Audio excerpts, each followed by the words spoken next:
Langkawi is known for its beaches, shopping, and cable cars. But beyond the crowded attractions, there's a side of the island many never see.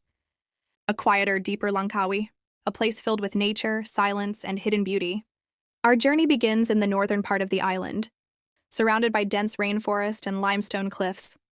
This is where you'll find one of the tallest waterfalls, in Langkawi Timuran Waterfall. To get here, you'll have to drive along winding roads covered in thick trees. As you get closer, the sounds of the forest grow louder, birds calling, insects buzzing, and the distant roar of falling water. Once you arrive, there's a short hike. It's not too difficult, but enough to remind you that you're leaving the modern world behind and stepping into something older, wilder. The air here is cool and damp. The path is lined with moss-covered rocks and giant roots stretching across the trail. You'll hear the waterfall before you see it, crashing down from nearly 200 feet above. When it finally appears between the trees, it's breathtaking, powerful, untamed, the kind of place that makes you pause and forget everything else. There are no shops, no tourist traps, no music playing, just the sound of water, wind, and your own heartbeat. If you come early in the morning, you might be the only person here. It feels sacred, like the forest is watching but allowing you to be part of it for just a moment. Many locals say this place holds healing energy. Some come to sit on the rocks and meditate. Others bring their families to splash in the pools at the bottom. Some just come to breathe away from the noise of the city. Timuran is more than a waterfall. It's a reminder of how beautiful simple things can be. Water, stone, trees, and time, all flowing together in one quiet, powerful moment. And this is only the beginning. Langkawi has more secrets to share if you know where to look. After the forest and the falls, we now head to the sea. Not the usual busy beaches filled with shops and jet skis, but somewhere quieter, somewhere that feels almost untouched. Tanjung Ru is located on the northern tip of Langkawi. To get here, you pass through winding roads, thick with trees and small kampung houses, and then suddenly the trees part, and there it is, a wide open stretch of white sand, framed by tall casuarina trees, and water so calm it looks like glass. The first thing you'll notice is the silence. No honking cars, no blasting music, just the soft whispers of wind and the gentle waves brushing the shore. It's the kind of place that invites you to slow down, to walk barefoot, to listen to your thoughts, or maybe forget them for a while. Locals love Tanjung Ru, not because it's fancy, but because it's real. Families come here in the evening, laying down mats and sharing food under the trees. Elderly couples stroll along the waterline. Children collect seashells. There's no rush here, no performance, just peace. If you come during sunset, prepare yourself. The sky turns into a painting, blues, golds, and deep orange melting together across the water. The sun drops slowly behind distant limestone islands, casting long reflections on the calm sea. It's quiet, almost spiritual. You feel like time has stopped. You'll see long-tail boats gently rocking near the shore, waiting to take people through the nearby mangrove rivers. And if you're lucky, you might spot a lone eagle circling above the trees, watching everything from the sky. Some travelers miss this beach completely. They head straight to Tenang, where the lights are brighter and the crowd is louder. But those who find Tanjung Ru often come back, because once you've stood here, in the soft light of a Langkawi sunset, you understand. You don't just visit Langkawi, you feel it, and there's still more to feel. We've only seen the edge of what Langkawi hides. The journey continues. After the beach and the sunset, we now go somewhere darker, deeper, a place hidden inside Langkawi's ancient mangrove forest. To get there, you need a boat. You glide slowly along calm rivers, surrounded by thick green trees that seem to touch the sky. The air smells of salt and wet leaves. It feels like stepping into another world. And then, in the middle of this peaceful jungle, you'll see it, a jagged opening in a limestone cliff, Gua Kelawa, the Bat Cave. Before you enter, the guide will ask you to keep your voice low, not just out of respect, but because thousands of bats are sleeping inside. As you walk in, the air changes. It gets cooler. The light fades. You hear dripping water, echoing footsteps, and soft wings moving in the shadows above. The walls are alive with textures: stalactites, stalagmites, rough stone carved by thousands of years. If you shine a torch upwards, you'll see bats clinging to the ceiling like tiny black leaves. Some are still, some twitch. You can hear their squeaks if you stand very still. But it's not just about bats. It's about history. These caves are millions of years old. The rocks have seen changes we can't imagine.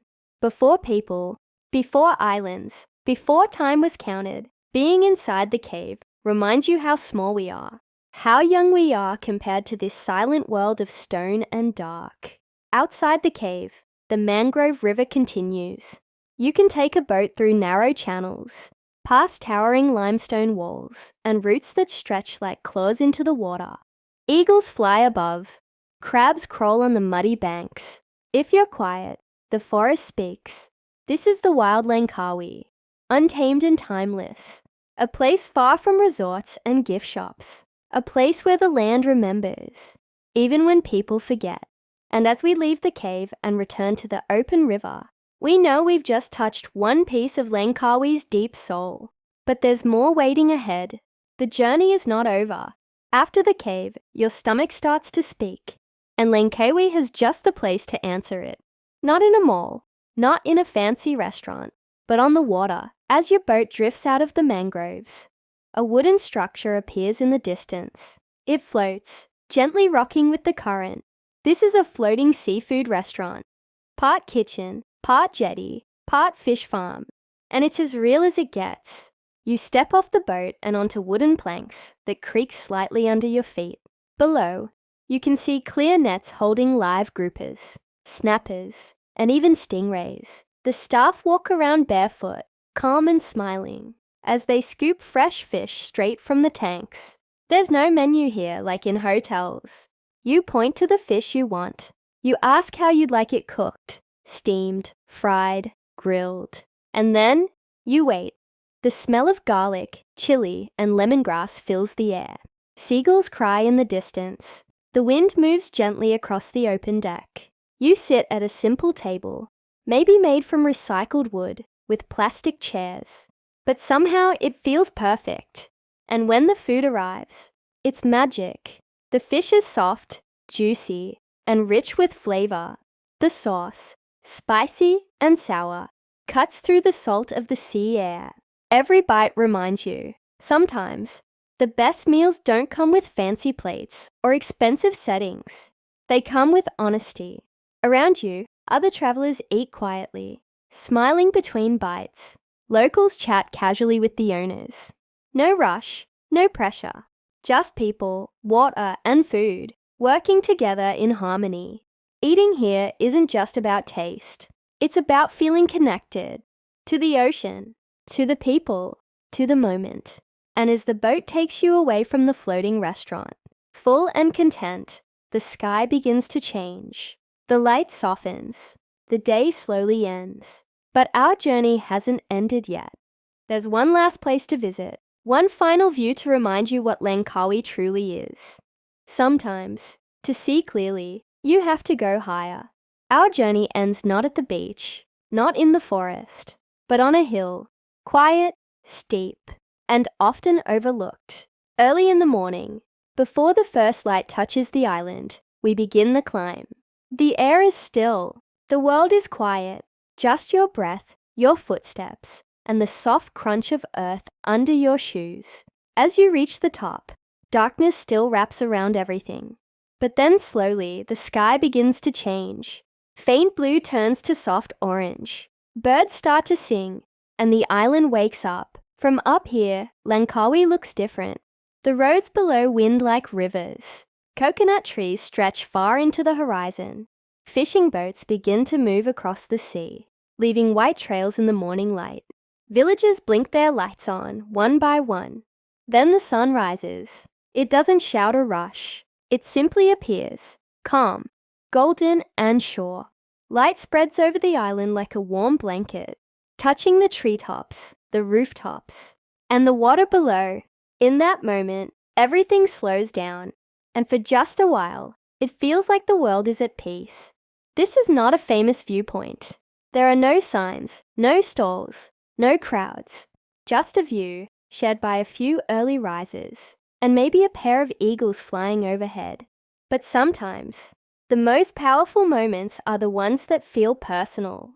This sunrise, this quiet, this breath, it's yours. And it stays with you long after the trip ends. Langkawi isn't just a destination. It's a feeling. And once you've seen its hidden side, you carry a piece of it with you, wherever you go. So that was Langkawi, beyond the postcards, beyond the crowds. A side of the island most people never see, but one that stays with you long after the journey ends. If this video helped you discover something new, leave a comment below. And if you've been to any of these places, or have your own hidden gems, share them with us. Because stories like this deserve to be told, and places like these deserve to be remembered. Don't forget to like the video if you enjoyed the journey, and subscribe for more hidden places from around the world. Until next time, travel slow, stay curious, and always look beyond the obvious. Thanks for watching.